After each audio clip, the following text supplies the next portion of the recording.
Bonjour à tous, c'est Nathan du blog Investir pour réussir. Aujourd'hui, je fais une nouvelle vidéo pour vous aider à investir en Guyane et plus particulièrement dans la préfecture, on peut dire même la capitale, plus précisément donc Cayenne. Alors ça va être une vidéo un petit peu particulière vu que j'imagine vraiment que l'immobilier en Guyane est bien différent de ce qu'on peut avoir en métropole. Mais je pense quand même qu'il y a des principes de base qui vont être les mêmes pour trouver des biens rentables. Alors tout d'abord, notre objectif, ça va être de faire financer l'entièreté du projet immobilier. Donc qui comprend les coûts d'achat, le coût d'achat, les frais de notaire et les frais de travaux. D'accord ? Vous empruntez tout ça à la banque. On appelle ça un prêt à 110%. Vous allez donc avoir des mensualités à rembourser tous les mois à la banque. Ces mensualités doivent être payées entièrement par le ou les loyers. Plus, ces loyers doivent payer les charges d'exploitation d'un bien immobilier. On les oublie souvent, mais vous allez avoir toujours une taxe foncière, une charge de copropriété si vous êtes en immeuble, une assurance propriétaire non occupant, peut-être une agence qui va gérer votre bien, peut-être aussi des impôts. Malheureusement, il y aura des impôts. Donc tout ça, il faut les prendre en compte et il faut que vos loyers vous permettent de payer tout ça dans le but d'être à l'autofinancement au minimum, c'est-à-dire que vos revenus complètent vos dépenses pour une somme nulle et même si possible avoir plus de revenus pour avoir un cash flow positif. Pour y parvenir, j'ai identifié 6 étapes. Première étape, donc une étude un petit peu du marché à Cayenne mais aussi en Guyane, je pense que c'est lié. On ne peut pas isoler seulement une ville, il me semble, en Guyane. Deuxième étape, ça va être l'estimation des prix pratiqués. On va voir à combien on peut louer nos investissements. La troisième étape, ça va être la sélection d'un bien actuellement à vendre en Guyane et à Cayenne. Donc une étude vraiment concrète. La quatrième étape, ça va être l'estimation rapide du rendement pour savoir si oui ou non il est intéressant d'aller plus loin dans nos calculs. Cinquième étape, ça va être le calcul des mensualités du crédit. Comme je vous l'ai dit, c'est très important que le loyer paye ses mensualités plus les charges d'exploitation. Et donc on va pouvoir vérifier ça dans l'étape 5. Et la dernière étape, sûrement la plus importante. D'ailleurs, si vous avez peu de temps, je vous conseille vraiment de regarder uniquement cette étape. On va centraliser tous les chiffres, on va utiliser des chiffres plus concrets que dans les étapes précédentes et on va pouvoir jouer sur différents scénarios. On va pouvoir faire un scénario avec une négociation plus ou moins élevée, une négociation avec un prix de loyer plus ou moins haut, une négociation, pourquoi pas, un scénario avec des charges plus faibles ou plus hautes pour comprendre comment on peut améliorer son cash flow et comment on peut améliorer la rentabilité de son investissement. Allez, on démarre tout de suite pour la première étape et une prise d'information sur Cayenne et la Guyane, tout simplement. Alors j'aime bien savoir le nombre d'habitants dans une ville. Donc, grâce à Wikipédia, vous avez souvent toutes les informations nécessaires.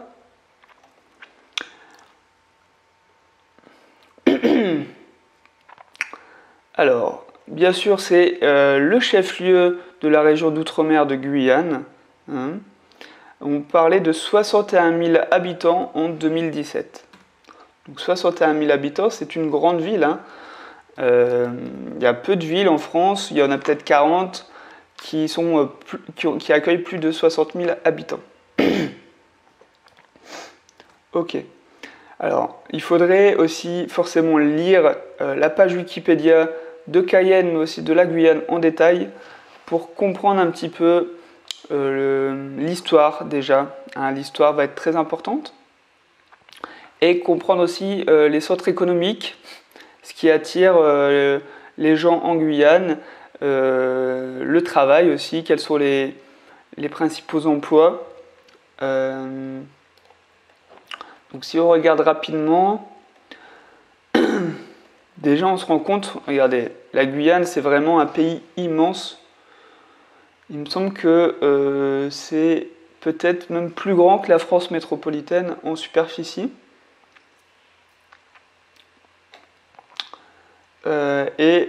Pourtant, il n'y a qu'une toute petite partie qui vivent en fait en Guyane. On peut regarder aussi Guyane, combien d'habitants, voir un petit peu dans la région combien il y a d'habitants en Guyane au total.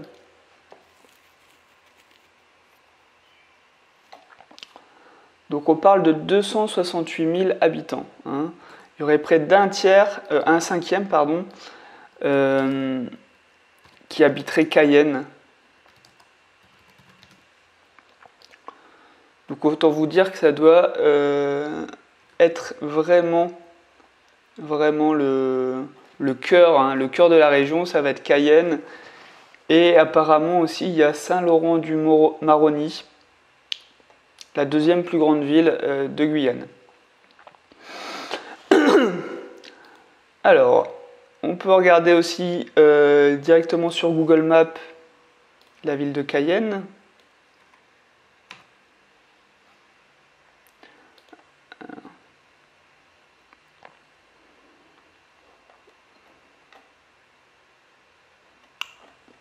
Regardez. On va faire aussi, on va regarder où ça se trouve dans le monde, hein, pour ceux qui ne sauraient pas. On est vraiment au nord du Brésil. Hein. Il y a des frontières avec le Brésil, tout simplement. Ok. Et donc les villes principales se trouvent vraiment sur la côte, hein, avec Saint-Laurent-du-Maroni jusqu'à Cayenne. Alors, est-ce qu'il y a des universités à Cayenne? Il faudrait se renseigner parce que les universités apportent forcément des étudiants et les étudiants sont souvent des très bons locataires pour nous. Pourquoi? Parce que ce sont les parents qui payent, en tout cas ils se portent garant et ils ont une situation simple, ils sont seuls ou en couple et ils savent qu'ils vont rester 3, 4, 5 ans dans le logement maximum. Hein. Et ils ne vont pas chercher à refaire l'appartement, ils vont poser très peu de problèmes, tout simplement. Donc on peut regarder rapidement l'université s'il y en a une, il me semble qu'il y en a une. L'université de Guyane, effectivement. Alors.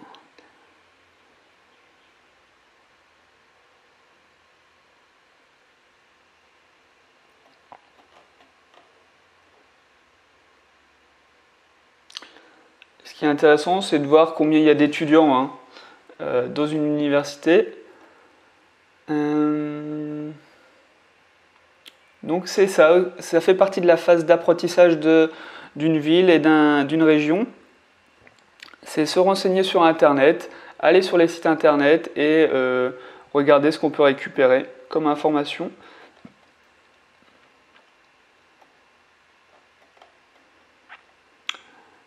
On a quand même 31 programmes d'études, dont 19 du premier cycle et 12 au cycle supérieur. Les domaines d'études sont arts, lettres et langues, sciences de la santé, sciences et technologies, sciences juridiques et économiques. Pourquoi pas? Donc, c'est toujours bien d'avoir une ville avec des étudiants, hein, comme j'ai dit, sont des bons locataires. Ok. Alors après, il y aurait une partie hôtel, c'est pour tous ceux qui seraient intéressés par de la location courte durée, location saisonnière, Airbnb. On va taper hôtel, on va regarder le nombre d'hôtels pour savoir s'il y a un gros marché pour de la location courte durée. Plus vous allez avoir d'hôtels, plus vous allez avoir un marché, tout simplement pour la location courte durée. Parce que ces grands groupes d'hôtels ont fait des études bien plus approfondies que nous en tant que particuliers. Et donc si ils ont décidé de s'installer là, c'est qu'il y a une bonne raison et c'est vraiment un bon signe. Donc là, on voit que dans ce quartier-là, c'est là où la majorité des hôtels sont concentrés. Alors peut-être parce que c'est le quartier justement, le cœur de la ville, le centre-ville, qui est à la mode, je ne sais pas. En tout cas, les autres quartiers ont très peu d'hôtels au final. Alors ici, 3, 6, 9, 10 hôtels dans un quartier, très intéressant. Après, on est quand même sur une région d'outre-mer, donc il faut voir qui peut venir se loger dans une location Airbnb. C'est un petit peu différent qu'en métropole. On peut regarder aussi les hôpitaux et les centres hospitaliers, parce que ça accueille énormément de personnel soignant qui travaille du coup tous les jours. Et ça, c'est principalement les personnels soignants qui vont être vraiment une très bonne cible locative si vous investissez à côté du CHU. Alors l'important, c'est de retrouver les chiffres clés et surtout le nombre de personnels soignants.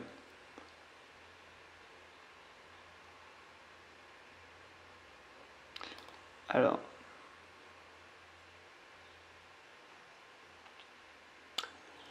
on parle donc, voilà, premier établissement de santé de Guyane avec ses 250 médecins et 2175 professionnels soignants et administratifs.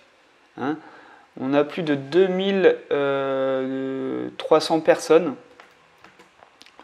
2300 personnes qui travaillent au CHU. Un autre élément important, ça peut être regarder les grandes entreprises qui peuvent employer 5, 10, 15% de la population d'une ville et se focaliser sur eux pour trouver un logement à proximité de l'entreprise pour vraiment viser ces salariés-là. C'est une technique qui peut fonctionner. Y a pas de... Voilà, c'est une petite astuce. Regardez aussi les entreprises, les grandes entreprises comme, là je pense, ça m'est revenu en tête, le centre spatial de Kourou. Je ne sais pas où il est. Ça aussi, ça doit attirer énormément de personnes, hein, tout simplement. Donc Kourou, c'est à proximité quand même de Cayenne. Hein. Si on fait itinéraire entre centre spatial et Cayenne, en combien de temps?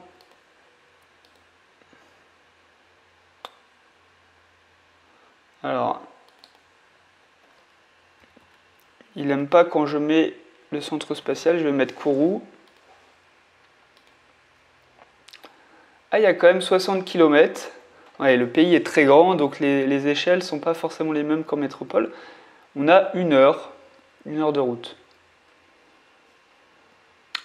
C'est peut-être un petit peu loin quand même pour que des gens habitent à Cayenne et travaillent à Kourou.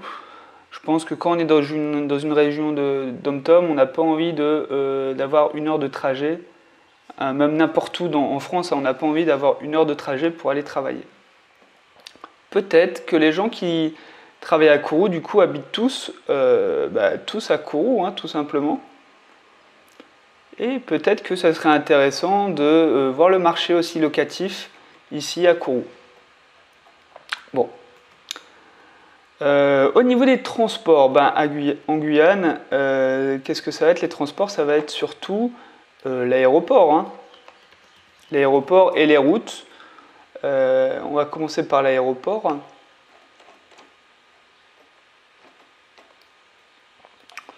L'aéroport, ok.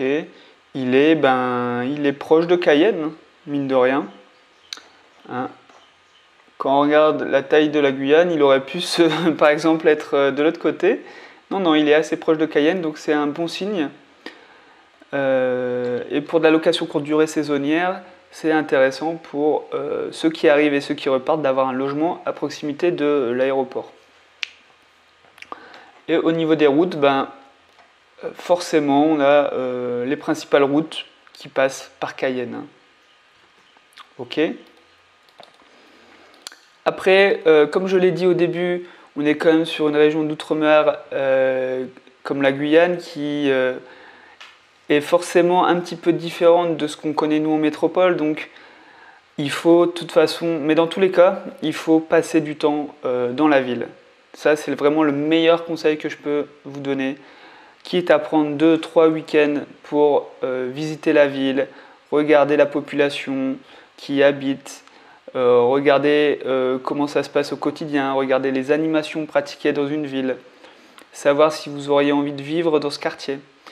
Découvrir les quartiers modernes, découvrir des quartiers un peu moins modernes, découvrir des quartiers qui craignent mais d'autres qui sont totalement respectables.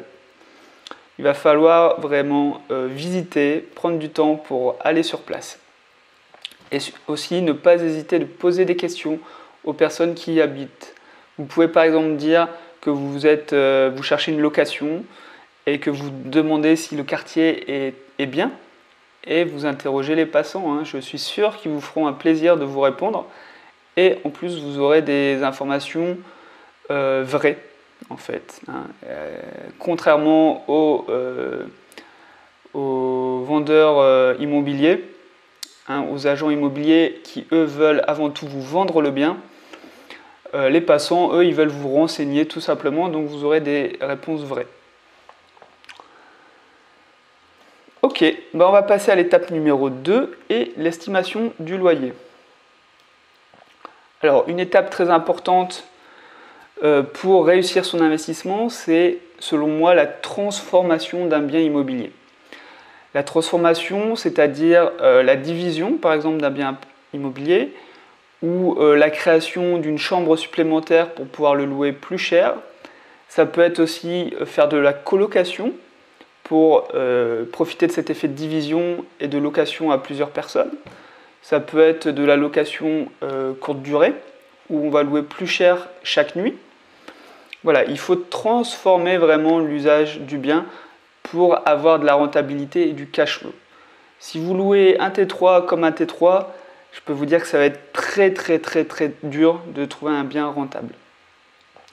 Alors nous, on va s'orienter vers quoi ? On va s'orienter vers du T2. J'ai envie de louer du T2 et faire de la division. Donc je vais chercher un grand appartement et on va le diviser en 2 T2. Voilà, ça va nous permettre d'acheter au prix au mètre carré moins élevé vu qu'on achète une surface plus grande, tout au final le louant plus cher parce qu'on va pouvoir le louer au prix de 2 T2 au lieu d'un seul T4 par exemple. En plus, le T2, on ne prend pas trop de risques parce qu'on peut accueillir des couples et des personnes seules. Donc, c'est des gens qui ont une situation plutôt simple. Hein. On n'a pas des familles, on n'a pas d'enfants.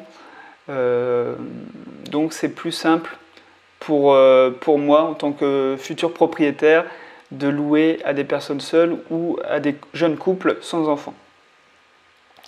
Ok. Donc, nous, on va donc louer 2 T2 et on va donc chercher le prix pratiqué de location pour un T2. Alors, je vous conseille le site du Bon Coin.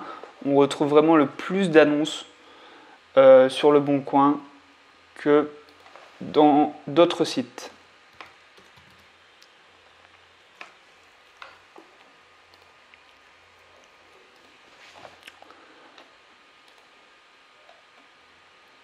On va trier par pièce.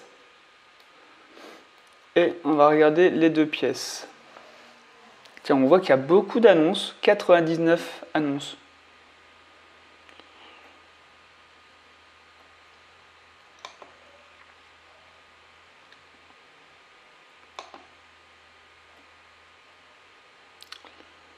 D'accord. Ok. On va prendre 4-5 annonces et on va juste noter les prix pratiqués. Donc, là, c'est 730 €. 730 €, 44 mètres carrés.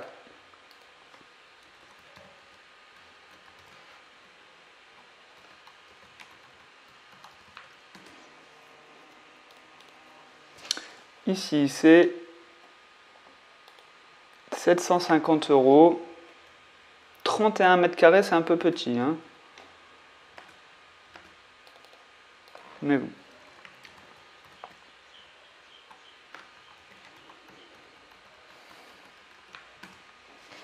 Ok. Ici, ouais, c'est un peu vide, mais bon. Là. Lisez aussi les annonces immobilières, vous allez apprendre énormément sur le quartier. Vous allez savoir qu'il y a des commodités, qu'il y a des musées, qu'il y a des collèges, des lycées, etc., etc.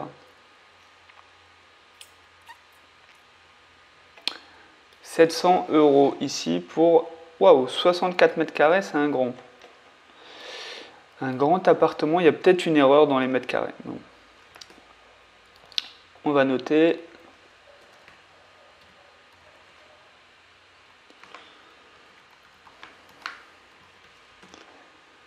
Et le dernier appartement, on n'a pas de photo. C'est 766 €, 45 mètres carrés.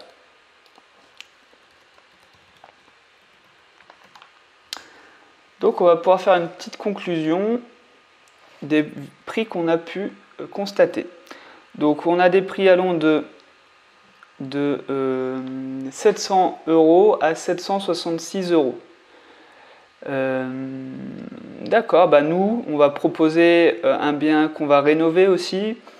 On va rénover vu qu'on va diviser un grand appartement en deux, donc il y aura des travaux. Donc je pense que pour 740 €, j'ai pas pris non plus le prix le plus haut que j'ai pu constater. Pour 740 €, je pense qu'on va pouvoir louer notre T2 hein, sans problème. J'aime bien prendre des chiffres réalistes et pas trop optimistes pour les premiers calculs. Rien ne nous empêchera de faire une simulation avec un loyer à 760 € par exemple. Mais au début, j'aime bien prendre des chiffres où je me sens, je veux dire, à l'aise, que je suis sûr et certain de louer à ce prix-là. Histoire de ne pas fausser mes chiffres et ne pas fausser mon investissement. Ok, on va passer à l'étape numéro 3 et la sélection d'un bien à vendre. Alors, nous, on va, donc, comme je l'ai dit, diviser un grand appartement en 2 T2. Il nous faut au moins un bien de 80 mètres carrés minimum pour avoir deux biens de 40 mètres carrés minimum. Hein. Alors, toujours sur le bon coin, vous pouvez trier par surface. Voilà.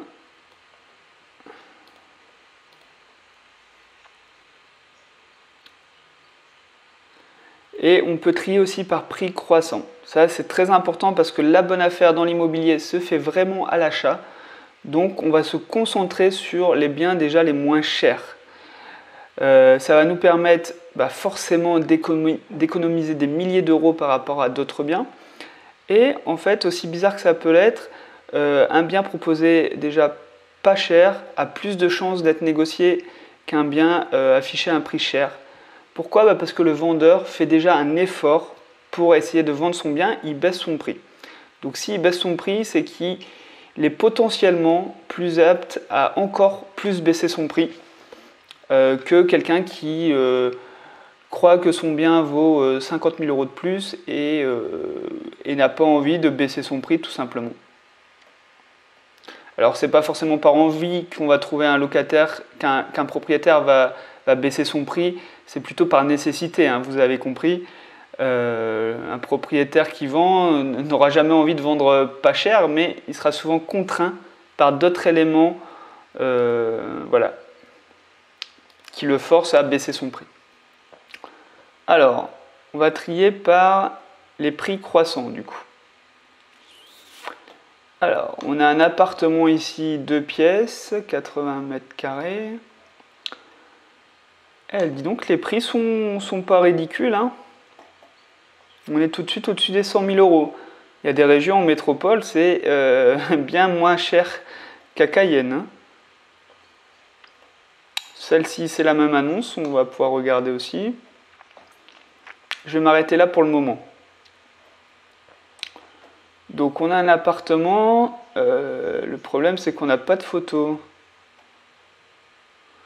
Route de Montabaud, alors je ne sais pas du tout où c'est.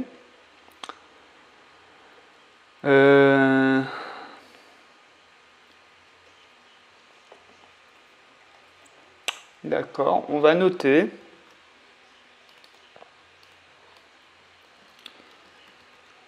Là, le problème, c'est qu'on n'a vraiment pas de photo. C'est vraiment dommage. Parce que le prix était vraiment le moins cher par rapport à beaucoup d'autres appartements. Ok, ici donc on a un appartement de 130 000 € et 92 mètres carrés.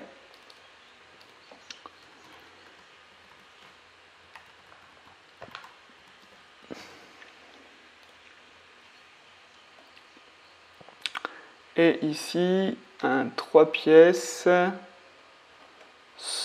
Alors pourquoi il parle de 120 mètres carrés alors que dans l'annonce il y a écrit 85 mètres carrés? Bon. D'accord. On va noter.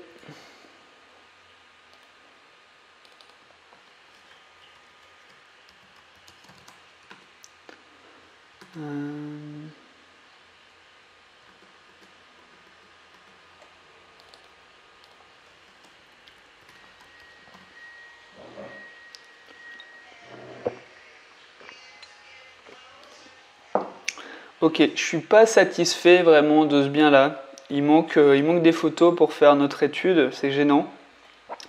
Je vais quand même regarder sur un autre site que j'aime bien aussi, c'est bien ici. Peut-être qu'on trouvera d'autres biens à vendre. Alors.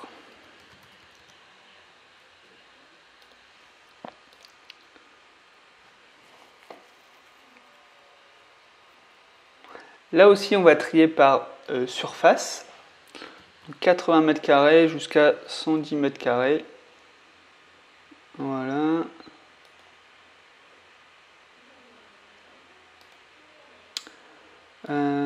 Et on va regarder un petit peu les biens les plus bas, les prix les plus bas. Vous voyez, j'aime bien aussi bien ici parce qu'on a l'emplacement à peu près des biens à vendre, hein. C'est toujours intéressant. On avait vu qu'il y avait beaucoup d'hôtels par ici. Donc si on veut faire de la location Airbnb, l'emplacement va être à mon avis déterminant. Et d'où l'importance de bien savoir où se trouvent les biens. Alors on en a un ici qui m'a l'air pas trop mal. 88 mètres carrés. Un appartement de type T3 au rez-de-chaussée dans une résidence sécurisée.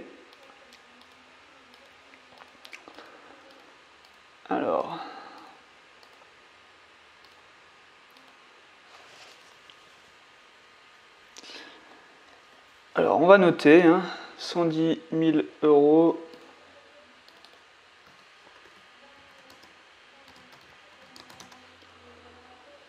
Euh,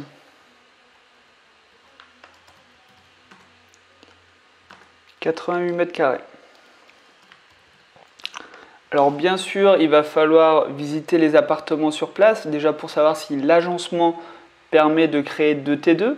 C'est pas c'est pas toujours possible, malheureusement, hein.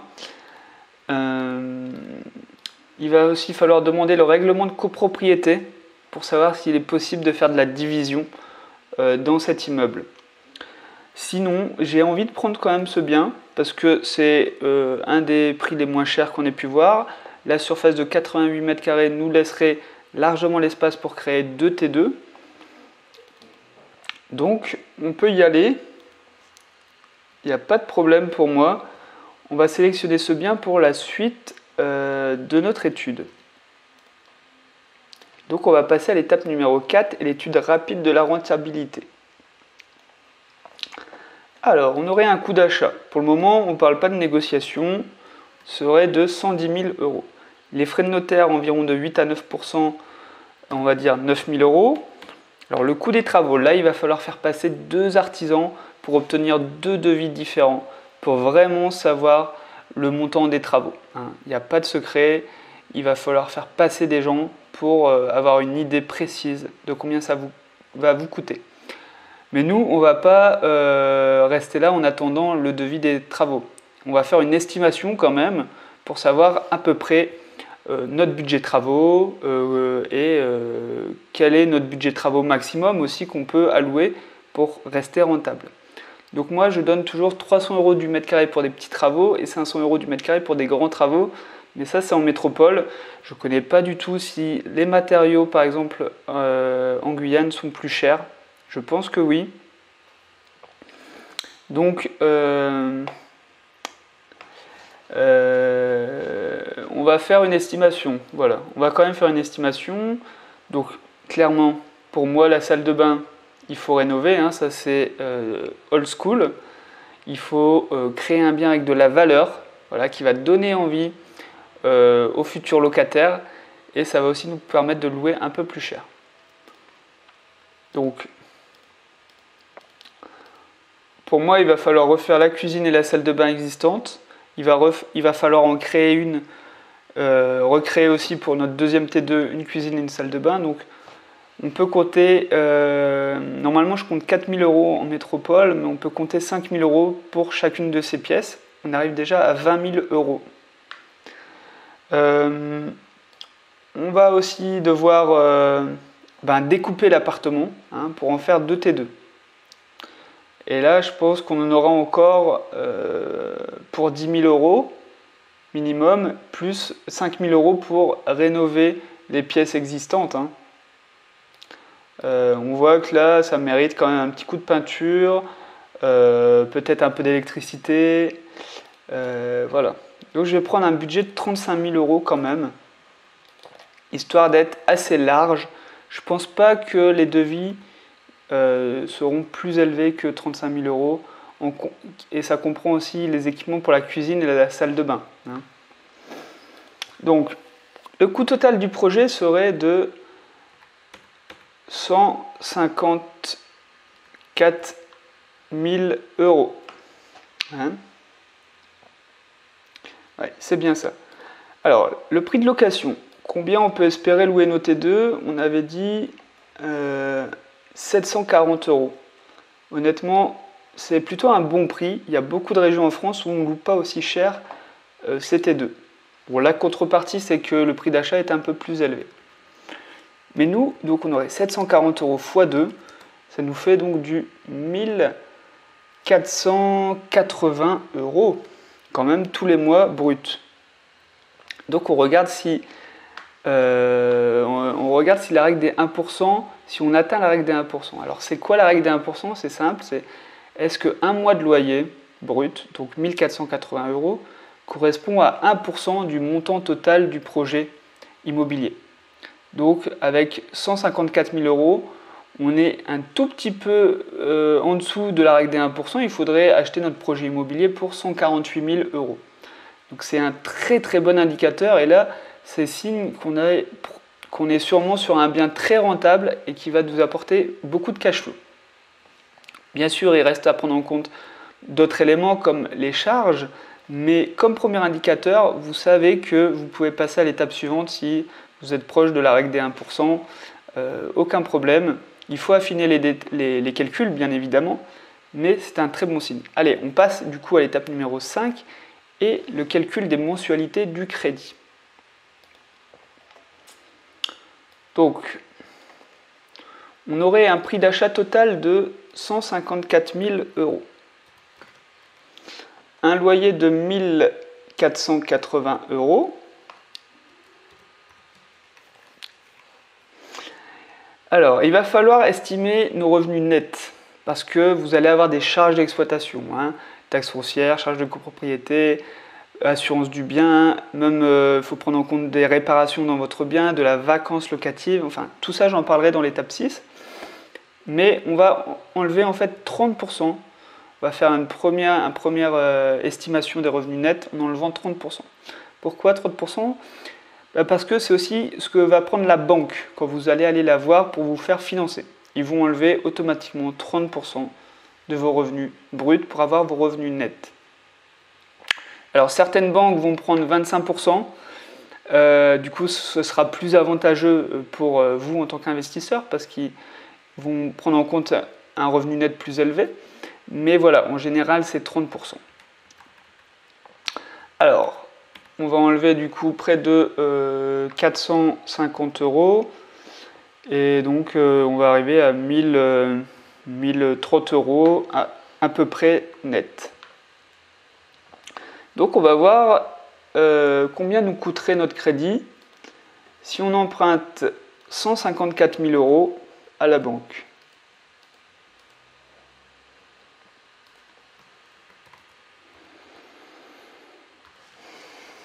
Alors, toujours pour un investissement locatif, prendre la durée la plus longue. Très important. Pourquoi? Pour avoir des mensualités les plus petites et du coup avoir un cash flow le plus important. Regardez, sur 20 ans, on passe à 774 euros par mois de crédit. Alors bien sûr, le coût du crédit total, lui, va être plus élevé parce que vous prenez sur une durée plus longue. Mais ce qu'il faut voir, c'est que ce n'est pas vous qui remboursez ce crédit, mais ce sont bien les locataires. Et utiliser l'argent des locataires pour payer votre crédit, c'est le meilleur moyen pour s'enrichir, tout simplement. Alors, le taux d'intérêt du prêt, nous, on va emprunter la totalité. Donc, je pense qu'il va falloir faire des efforts. Je ne connais pas non plus les taux pratiqués dans les régions d'outre-mer. Et je pense que c'est un petit peu plus élevé parce que sûrement un petit peu plus risqué de prêter dans des régions d'outre-mer. En tout cas, du point de vue des banques. Donc, je vais mettre un taux à 2%. Un taux à 2%. Par contre, pour le taux d'assurance, honnêtement, moi j'ai eu un taux à 0,07%. Donc, je pense qu'il y a moyen d'obtenir un taux à 0,1% sans problème.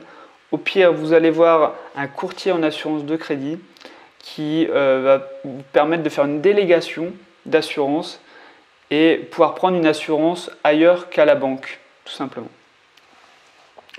Alors, on aurait donc des mensualités de 792 euros.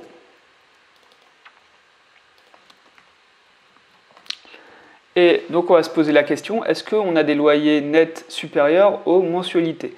Eh bien oui, complètement. Avec 1030 euros net, on est bien supérieur aux 792 euros qu'on doit payer à la banque. On aurait même près de plus de 200 euros dans notre poche tous les mois. Ça, c'est vraiment ce que recherche un investisseur rentable. Bon, on va rentrer dans les détails dans l'étape numéro 6 et l'utilisation de mon calculateur pour voilà, tout simplement voir vraiment en détail les éléments de notre projet immobilier.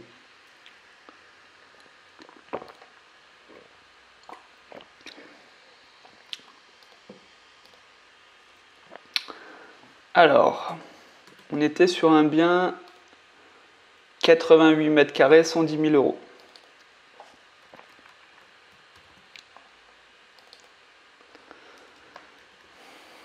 Des travaux estimés quand même de 35 000 euros. Donc on n'a pas lésiné non plus sur le budget travaux. À se faire confirmer bien sûr par 2 artisans. Les frais de notaire sont calculés automatiquement. Mais vous pouvez toujours aller sur le site desnotaires.fr pour avoir le calcul précis. Les frais de dossier bancaire vont être facturés à la constitution du dossier de prêt par la banque. Essayez vraiment de les négocier à 0 euros. Bon, moi, si vous n'y arrivez pas, je les budgétise au moins à 500 euros. Donc, essayez au moins de les réduire à 500 euros. J'en ai pas parlé pour le moment, mais on va avoir des frais de mobilier. Parce que moi, je vais vous conseiller de louer meublé. Pour 3 raisons principales. Déjà, ça va permettre de créer un coup de cœur. De créer une offre clé en main, si vous voulez. Les locataires n'auraient qu'à venir avec leur valise pour s'installer dans vos logements. D'accord? Deuxièmement, ça va permettre de louer plus cher aussi, parce que vous louez justement avec un service supplémentaire, vous louez avec un bien rénové, on aura refait les 2 cuisines et les 2 salles de bain, donc on va pouvoir aussi louer plus cher. Et troisièmement, ça va être au niveau fiscal, on va pouvoir profiter du régime LMNP, donc du loueur meublé non professionnel, surtout si ce sont vos premiers investissements. J'en reviendrai dessus après dans la partie fiscalité. Donc la valeur du mobilier, pour 2 T2, je pense que ça sera 3 000 euros par T2, donc 6 000 euros au total. Il faut compter un lit, un matelas, une armoire ou un dressing, un bureau, une table à manger, un canapé, une télé, des ustensiles de cuisine, de l'électroménager. Voilà, peut-être que ça sera un petit peu plus élevé dans les régions d'outre-mer, effectivement. Peut-être que tout ça coûte un peu plus cher. À voir sur place, forcément, hein, j'ai pas le recul nécessaire. Alors, au niveau financement, on va mettre à jour le taux d'intérêt avec un taux à 2%. Sinon, on emprunte la totalité du projet immobilier. C'est l'objectif, hein, mettre 0 € de notre poche. C'est toujours le même principe, hein, utiliser l'argent de la banque pour s'enrichir et utiliser l'argent des locataires pour rembourser et se construire un patrimoine. C'est ça la clé de l'enrichissement dans l'immobilier. Allez, on passe à la partie fiscalité. Alors là, c'est très important de comprendre la fiscalité dans l'immobilier. Tout dépend du coup de votre tranche marginale d'imposition, votre TMI. Ce TMI est défini par vos revenus de salarié. Donc plus vous gagnez d'argent, plus vous montez et vous augmentez de tranche. Ok ? Donc chaque euro touché dans l'immobilier va être taxé à cette tranche d'imposition. Donc si vous êtes à 30%, chaque euro sera taxé à 30%, plus il faut malheureusement rajouter la CSG, les prélèvements sociaux qui sont de 17,2%. Donc vous n'allez pas payer 30%, vous allez payer 47,2% sur chaque euro touché dans l'immobilier. Quand je parle d'euros touchés, c'est vraiment, c'est pas des euros dans votre poche, hein. Avec les euros touchés, vous devez déjà payer votre prêt et toutes les charges d'exploitation. Donc ça impacte énormément la rentabilité d'un bien. C'est pour ça que moi je vais vous conseiller de louer vraiment meublé. Et surtout si ce sont vos premiers investissements, vous allez pouvoir bénéficier donc du régime LMNP, au régime réel simplifié, qui va vous permettre en fait tout simplement d'amortir le prix du bien sur 30 ans. Donc 110 000 €, on l'amortit sur 30 ans, ça fait près de 4 000 € par an en création de déficit. Vous allez aussi pouvoir amortir le prix des travaux, ça c'est pareil en location nue. Et vous allez pouvoir amortir la valeur du mobilier sur 6 ans, donc 6 000 € sur 6 ans, ça fait 1 000 € par an. Donc en fait vous allez vous constituer un déficit qui va vous permettre année après année de tout simplement ne pas payer d'impôts. Donc vous allez réduire votre déficit, ou alors l'utiliser si vous voulez, pour au bout d'un moment effectivement payer des impôts quand vous aurez utilisé tout votre déficit.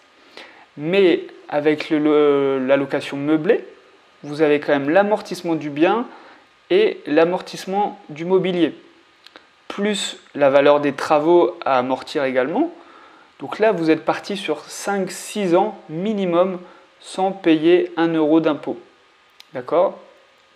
Si vous voulez, c'est également un autre avantage des travaux, au-delà de rénover un bien et créer de la valeur, c'est que vous mettez des euros pour rénover un bien et vous ne les mettez pas pour payer des impôts.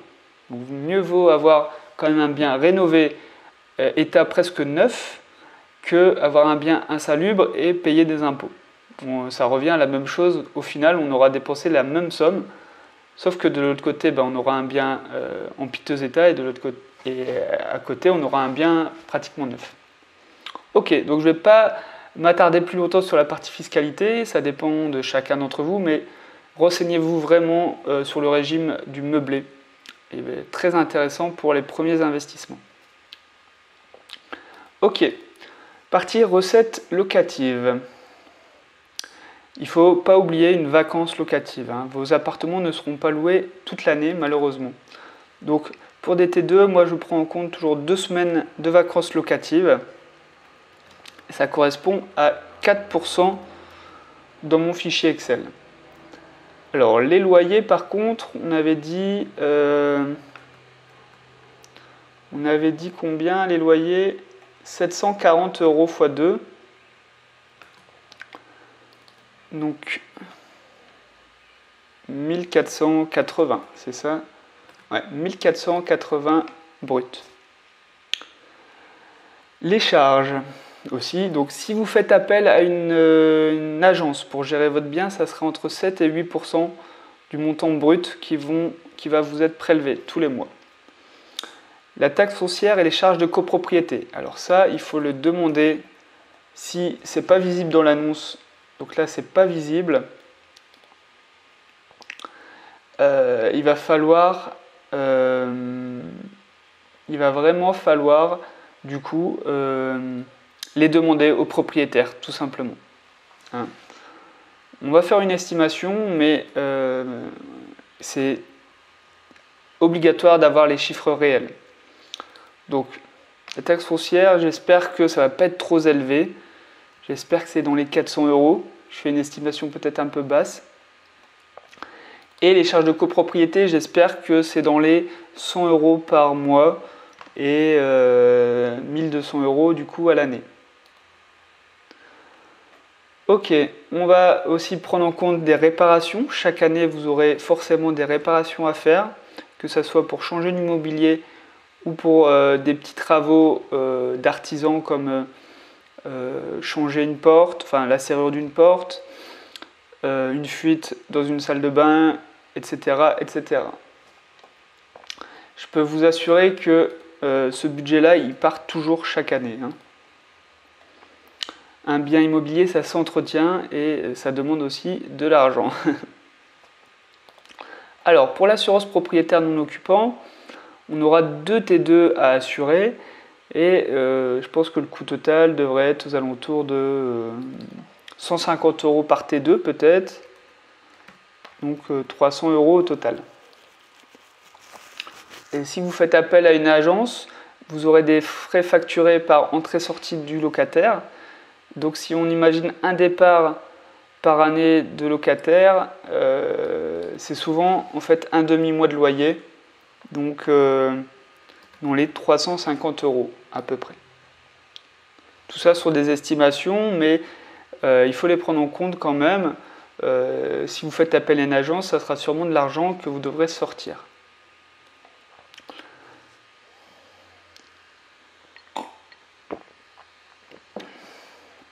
Alors, on a des premiers retours sur investissement, rendement brut et rendement net. Alors, c'est intéressant, mais c'est vraiment pas le plus important.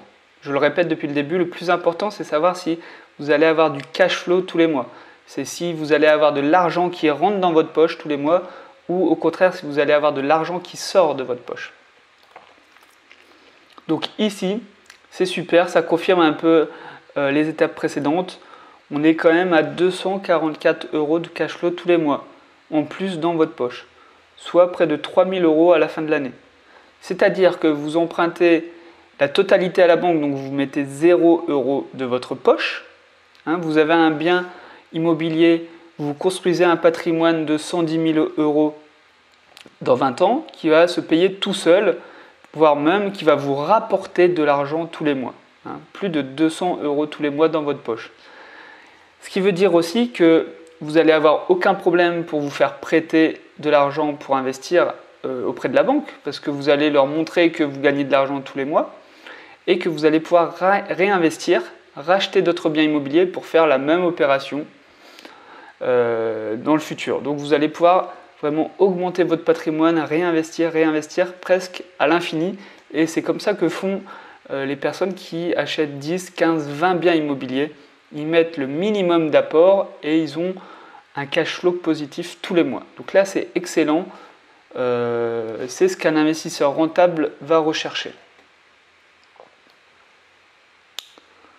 Donc j'enregistre ce scénario de base et j'ai envie de dire on va pouvoir faire mieux, hein, parce qu'on n'a même pas négocié le prix d'achat et on peut, à mon avis, faire une estimation avec des loyers un peu plus hauts. Donc le prix d'achat, honnêtement, il va falloir le négocier. Hein. On a vu qu'il y aura beaucoup de travaux. Et puis même, si on peut même gagner 5000 € ou même 1000 €, dites-vous bien en combien de temps vous avez gagné 1000 €. Hein. Si vous pouvez gagner 1000 € en 1 heure de négociation, il faut le faire. Donc je vais faire une première estimation où on négocie 10 000 €. Je vais enregistrer. Hop. Je vais faire une autre estimation si on négocie 20 000 €, ce qui est complètement possible. Hein. Il suffit de tomber sur le bon vendeur et de faire la demande, tout simplement. Si vous ne demandez pas, vous ne pourrez pas savoir si le bien aurait pu baisser. Et puis j'ai envie de dire, même si ça peut être refusé, eh ben, continuez à faire des demandes et peut-être qu'au 11e bien, vous aurez 10 refus, mais au 11e, vous aurez quelqu'un qui acceptera votre offre. C'est comme ça qu'il faut voir les choses aussi, hein. C'est vraiment à vous de fixer votre prix pour obtenir un gros cash flow. Donc là, on a fait baisser le prix du bien de 20 000 euros. On peut faire aussi une estimation avec un loyer un petit peu plus élevé. Donc on était parti sur 740 euros. Honnêtement, on va rénover le bien, on va le louer meublé. On va peut-être pouvoir le louer au moins 770 euros. Hein. Donc 770 euros, ça nous fait du 1540 euros. Voilà, c'est ça. 1540 euros de loyer tous les mois. On va donc enregistrer ce scénario avec un loyer de 770 euros. On n'a augmenté que de 30 euros, mais comme on a 2 T2 aussi, ça nous fait une augmentation de 60 euros quand même. Après, pour augmenter aussi le cash flow, il faut essayer de réduire les charges. Donc les seules charges qu'on peut véritablement réduire, ça va être les frais d'agence, si vous faites appel à une agence, et peut-être l'assurance propriétaire non occupant. Renégocier vos contrats d'assurance pour faire baisser les tarifs. Là, j'ai pas envie de toucher aux frais d'agence. Moi, je suis plutôt partisan pour déléguer la gestion, pour justement garder du temps et réinvestir justement ce temps dans d'autres investissements immobiliers que de m'occuper de mes biens immobiliers. Un autre élément important aussi, ça va être le financement, la durée du prêt. La durée du prêt va être très importante, ça va conditionner vos mensualités à rembourser. Donc plus vous avez une durée longue, mieux c'est. Après, forcément, si vous mettez un apport, du coup, le montant du prêt sera moins élevé. Mais c'est vraiment pas ce que je vous conseille quand on peut faire tout emprunter à la banque. Voilà. Mais bon, des fois, ça peut aider pour juste arriver à l'autofinancement et ne pas perdre d'argent tous les mois. Ok, on va comparer tous ces scénarios entre eux et on va voir un petit peu les différences.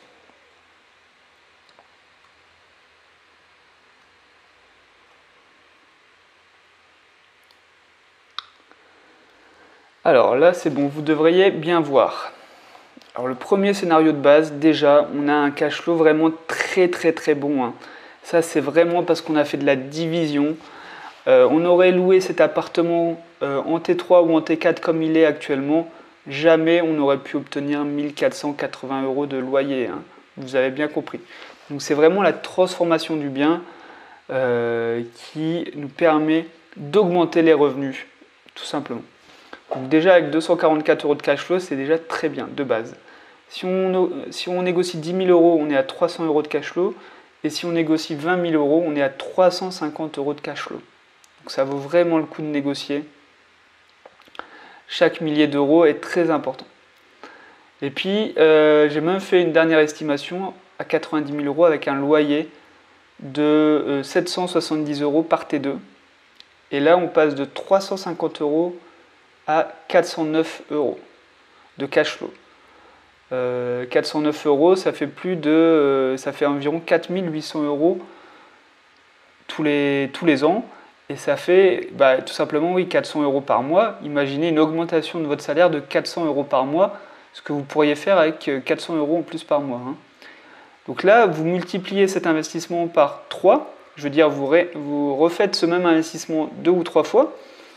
Et vous avez vite 800 à 1200 euros de revenus supplémentaires. De quoi assurer vos arrières quand même et se créer des revenus autrement, des revenus passifs, d'autres sources de revenus. Alors, on arrive à la fin de cette vidéo. Si vous voulez en apprendre davantage sur l'investissement immobilier, n'hésitez pas à vous abonner à ma chaîne YouTube. Vous pouvez aussi retrouver dans la description de cette vidéo 2 liens pour télécharger tout d'abord ce fichier Excel qui m'a permis de faire cette étude et qui vous permettrait de faire aussi votre étude immobilière, et aussi mon guide immobilier sur comment faire une bonne affaire dans l'immobilier. Je donne 7 astuces pour acheter moins cher dans l'immobilier. Et je peux vous dire que chaque euro compte énormément dans l'immobilier. Donc si vous voulez aussi que je fasse une vidéo dans votre ville, n'hésitez pas à l'écrire en commentaire sous cette vidéo. Moi, je vous souhaite de très bons investissements en Guyane et à Cayenne, pour le coup, mais aussi partout ailleurs. Allez, je vous dis à la prochaine. Ciao!